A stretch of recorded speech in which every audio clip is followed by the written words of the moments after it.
it's happening in New York, New Jersey, or Long Island. Hear about it with Joe Piscopo. Mornings, 6 to 10 on AM 970. The Answer. We're checking in. Do we have the mayor now? If we go, Mayor Giuliani, we have you on the line, sir. Hello? Hey, it's Joe Piscopo, Mr. Mayor. How are you? I'm good, Joe. How are you? You know, I see how busy you are. You are the best friend a guy could have, Mr. Mayor. And we're here with David, Berg, and Frankie and Al. But we wanted to just say thanks for all that you have done for the city, sir, and get a feel what you're thinking about on this September 11th, Mayor Giuliani. It's hard to really separate it all. I'm thinking so many different things, very sad, very tragic, and very joyous and uplifting. I think about I'm right now on 7th Avenue and about 30-something Street, 30th, and this is exactly the route that I followed coming down when I got the call that a twin-engine plane had hit the North Tower. So I'm looking up in the sky, remembering the big flames that I saw, and then when I got to St. Vincent's Hospital, I saw a big explosion, and within 30 seconds, Bernie Kerik called me.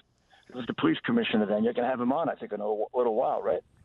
Bernie said to me, Mayor, it's another attack, another plane. It must be terrorist. Wow. And I said, yep. And he said to me, it's got to be that, I won't tell you the expletive he used, but Bin Laden, that, you can't say anything bad. You can't say anything that about Bin Laden that isn't truthful. Yeah, I mean, bad. Yeah. So he knew Bernie. You thought Bernie knew. Bernie knew immediately. Well, Bernie. God is good. I mean, I had the right police commissioners at the right time. Bernie had worked in the Middle East for 5 years when he was in the military and after. It was before 9/11, right, Mr. Mayor? Hey, go ahead, sir. Bernie was over there working in the Middle East. We had a number of terrorist scares during that period of time, the New Year's Eve celebration on 99-2000, couple parades. Yeah. We had a big terrorist trial going on in New York, and I had to close off City Hall, the federal courthouse. So it wasn't as if, and we had the attack in 93. Yes. So it wasn't as if this was like a big surprise. What was a surprise is what they did, using airplanes as missiles to attack, our two biggest buildings. Yeah, Mr. Mayor, before we let you go, and I know we so appreciate you joining us, but always a pleasure, Joe. Bernie is going to be there, right? Yeah, Bernie's coming up in a little while, indeed. Good, but good. And I'll ask him the same thing. I talked to Sal Casano too, Mr. Mayor, about what you went through, because I ask you this all the time, and you're kind enough to indulge me, but I don't want people to forget, Mr. Mayor.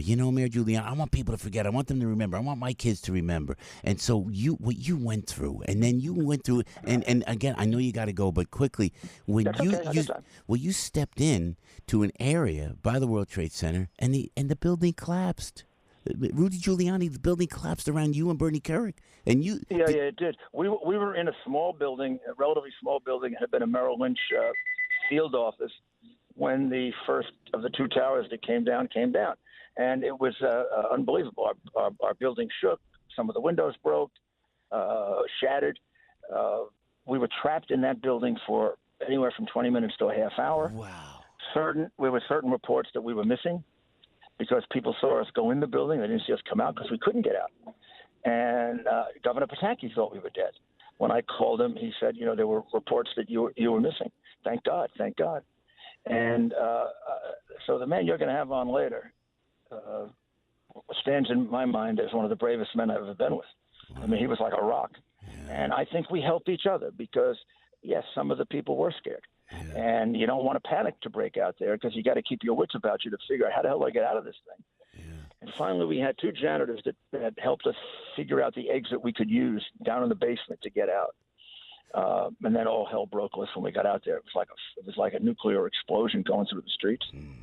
Mayor, I know you. I know your character as a human being. Did you think you were going to die at that time, and you weren't in your mind? You weren't going down, correct?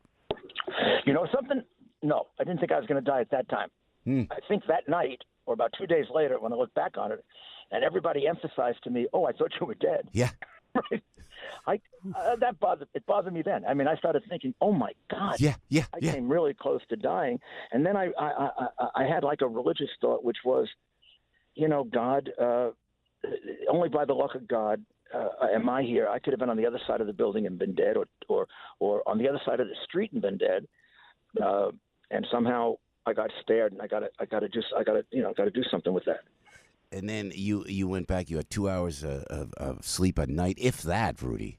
And listen, I just wanted to say, because I know we know each other many, many years. Thank you for what you've done for the city. Thank you for what you've done for the country, Rudolph Giuliani.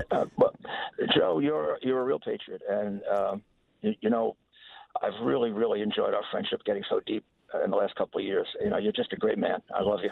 And I feel the same way about you, Mr. Mayor. Thank you on behalf of all New Yorkers. And you're going to have one of my heroes on later, so tell him that, all right? I will. Thank you. Right? Thank you for everything on this day, Bye-bye. Mr. Mayor. Thank you. Rudolph Giuliani right there, 20 minutes after 8 o'clock, a true American hero. Everybody knows this guy. No, everybody knows he can do a radio show. Joe Piscopo. Mornings, 6 to 10 on AM 970. The Answer.